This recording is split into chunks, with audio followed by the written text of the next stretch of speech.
Good morning all of you. आज हम अध्ययन करेंगे अध्याय 7 पार्ट फर्स्ट उत्पादन का अर्थ एवं उत्पादन के साधनों का वर्गीकरण।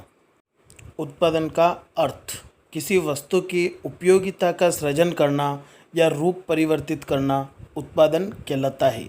जैसे एक कारखाने में कपड़ा, खिलौने, साबुन, सीमेंट, फर्नीचर आदि निर्मित करना उत्पादन कहलाता है।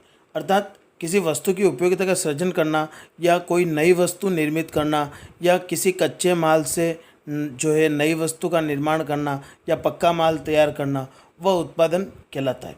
सरल शब्दों में उत्पादन वस्तुओं एवं सेवाओं का एक प्रवाह है जिसके द्वारा किसी वस्तु या सेवा में मानवीय आवश्यकता को संतुष्ट करने की क्षमता में वृद्धि की जाती है। यानी कि अगर हम सरल भाषा में देखें तो उत्पादन वस्तुओं और सेवाओं का एक ऐसा प्रवाह है जिसके द्वारा मानव की आवश्यकताओं को संतुष्ट करने की क्षमता बढ़ाई जाती है, अर्थात संतुष्ट की जाती है। उत्पादन के साधन।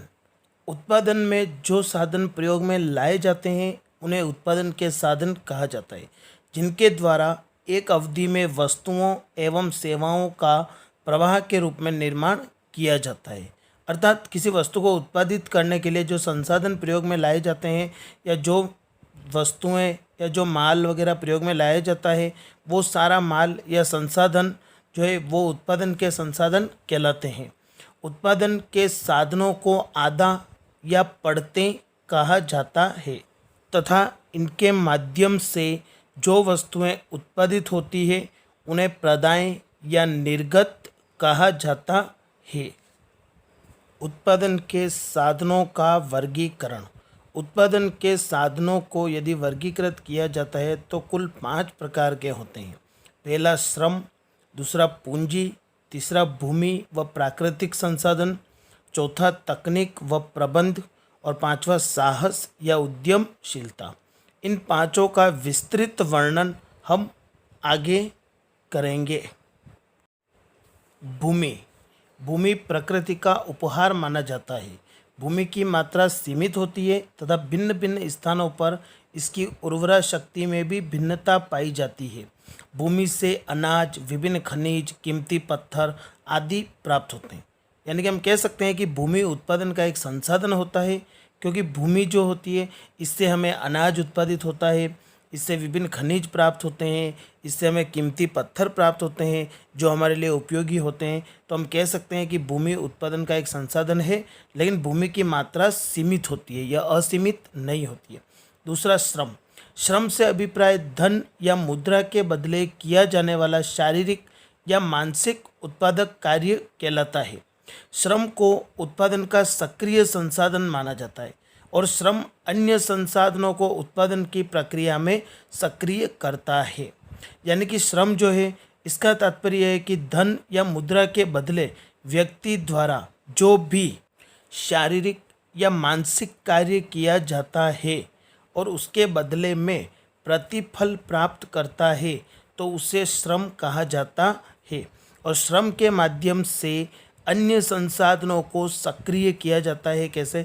जैसे कि मशीनरी है तो एक ऑपरेटर होगा तो वह मशीनरी को संचालित करेगा या मशीनरी को सक्रिय करेगा, तो उसमें श्रम लगाया जाता है, उसमें मेहनत लगती है। इस चित्र में भूमि दर्शाई गई है जो श्रम का संसाधन होती है। इस भूमि से हम खनिज भी प्राप्त कर सकते हैं, कोई भी अनाज बो सकते हैं, इत्यादि कार्य कर सकते हैं। इस तस्वीर में शारीरिक श्रम को दर्शाया गया है, अर्थात व्यक्ति शारीरिक श्रम करके या मजदूरी करके और बदले में धन अर्जित करता है और उत्पादन में अपना सहयोग प्रदान करता है, अतः यह उत्पादन का एक संसाधन है। इस तस्वीर में मानसिक कार्य को दर्शाया गया है, अर्थात व्यक्ति अपने दिमाग से कोई कार्य करता है, अपने मस्तिष्क का उपयोग करके कोई कार्य करता है और उस कार्य के माध्यम से उत्पादन में सहयोग मिलता है, अतः यह भी उत्पादन का एक संसाधन कहलाता है और बदले में व्यक्ति प्रतिफल प्राप्त करता है। पूंजी। पूंजी को उत्पादन का तीसरा महत्वपूर्ण साधन बताया जाता है। पूंजी शब्द का संकुचित अर्थ में नकद वित्त के रूप में प्रयोग में लाया जाता है, लेकिन पूंजी के अंतर्गत विभिन्न प्रकार की मशीनों एवं यंत्रों को भी सम्मिलित किया जाता है। यानी कि पूंजी के बिना कोई भी कार्य नहीं किया जा सकता, पूंजी के बिना उत्पादन कार्य सफल नहीं हो सकता। अतः यहाँ पर पूंजी को यदि हम देखें तो इसमें नकद को शामिल किया जाता है, लेकिन वर्तमान परिस्थिति में देखें तो पूंजी में नकद के साथ साथ मशीनों एवं अन्य संयंत्रों को भी सम्मिलित किया जाता है। चौथा पॉइंट है प्रबंध एवं तकनीक। प्रबंध एवं तकनीक को भी उत्पादन का महत्वपूर्ण संसाधन माना जाता है। आज उत्पादन के बड़े पैमाने पर संगठन विशेषज्ञ द्वारा किया जाता है। तकनीकी विशेषज्ञों द्वारा विभिन्न तकनीकों को चयन करके उन्हें प्रयोग में लाया जाता है। यानी प्रबंध और तकनीक को आज के समय में जो है उत्पादन का एक संसाधन माना गया है, क्योंकि आज के समय में बिना प्रबंध के कोई भी व्यवसाय नहीं चलाया जा सकता, बिना प्रबंधन के कोई भी उत्पादन कार्य नहीं किया जा सकता। इसके साथ ही साथ तकनीकों का भी प्रयोग किया जाता है, टेक्नोलॉजी भी प्रयोग में लाई जाती है। अतः यदि प्रबंधित तकनीक होगी तो व्यवसाय में उत्पादन अच्छा और अधिक मात्रा में हो सकेगा। अतः हम कह सकते हैं कि प्रबंध एवं तकनीक उत्पादन का संसाधन है। पांचवा पॉइंट है साहस या जोखिम। जो व्यक्ति व्यवसाय में पूंजी लगाता है उसे साहसी कहा जाता है। एक साहसी साहस करके ही व्यवसाय में विभिन्न क्रियाएं जैसे उत्पादन, प्रबंधन आदि कर सकता है। अतः यह कहा जा सकता है कि साहस भी उत्पादन का एक साधन है। यानी कि यहाँ पर हम बात करें साहस की तो एक उत्पादक द्वारा पूंजी लगाई जाती है, प्रबंधन किया जाता है। एक उत्पादक अपने कर्मचारियों का जो है नियोजन करता है, उन पर नियंत्रण करता है, इतनी बड़ी रिस्क उठाता है, तो वह सबसे साहसी व्यक्ति माना जाता है। वह जोखिम वहन करने वाला माना जाता है और बिना जोखिम के व्यवसाय संचालित नहीं किया जा सकता। अतः इसे भी उत्पादन का संसाधन माना जाता है।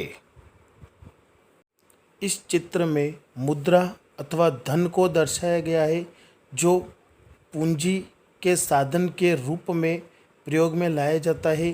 अतः यह भी उत्पादन का एक संसाधन है। इस तस्वीर में मशीनरी को दिखाया गया है जो पूंजी का भाग है। जिस तरह मुद्रा पूंजी का भाग है, उसी तरह मशीनरी भी पूंजी का भाग होती है। अतः ये दोनों मिलकर ही पूंजी निर्मित करते हैं। इस तस्वीर में प्रबंधन को दर्शाया गया है, अर्थात यहाँ पर विभिन्न कर्मचारी मिलकर व्यवसाय में प्रबंध कर रहे हैं और एक अच्छे प्रबंध और अनुशासित प्रबंध से ही उत्पादन में सहयोग मिल सकता है। अतः यह भी उत्पादन का एक संसाधन माना जाता है। इस तस्वीर में तकनीक अर्थात टेक्नोलॉजी को दर्शाया गया है। वर्तमान युग तकनीकी युग है और तकनीकी युग में इन तकनीकी संसाधनों से उत्पादन में सहयोग प्राप्त होता है। अतः इन तकनीकी संसाधनों को उत्पादन के संसाधन कहा जाता है।